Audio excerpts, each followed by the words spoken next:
تشہد کے بعد درود شریف اور درود شریف کی فضیلت۔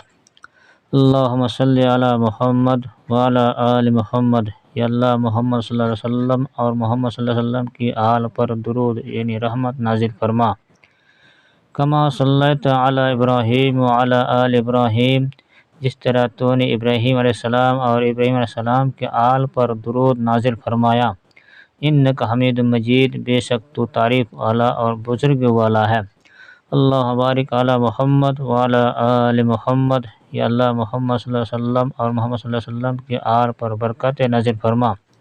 کما بارکت علی ابراہیم وعلی آل ابراہیم، جس طرح تو نے ابراہیم علیہ السلام اور ابراہیم کے آل پر برکت نازل فرمائی۔ انک حمید مجید، بے شک تو تعریف والا اور بزرگ والا ہے۔ دوسری دعا، اللہم صلی علی محمد وعلی ازواجہ وذریتہ۔ یا اللہ محمد صلی اللہ علیہ وسلم اور آپ کے ازواج مطہرات اور آپ کی اولاد پر درود نازل فرما۔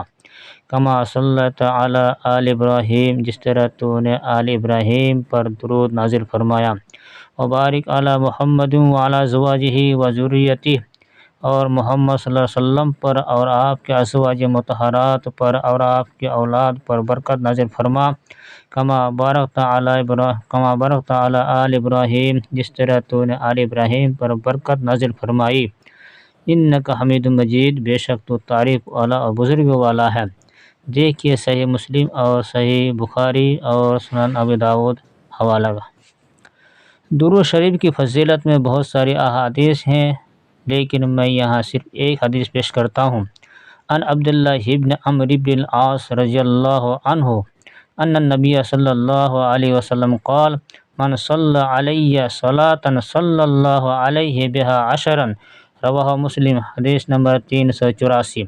ترجمہ، عبداللہ بن عمرو رضی اللہ عنہ سے مروی ہے، نبی کریم صلی اللہ علیہ وسلم نے فرمایا، جو شخص مجھ پر ایک بار درود بھیجے گا اس پر اللہ تعالیٰ 10 بار رحمت نازل فرمائے گا۔ اللہ تعالیٰ ہم سب کو، تمام امت مسلمہ کو زیادہ سے زیادہ آپ صلی اللہ علیہ وسلم پر درود بھیجنے کی توفیق عطا فرمائے۔ آمین۔ السلام علیکم ورحمۃ اللہ وبرکاتہ۔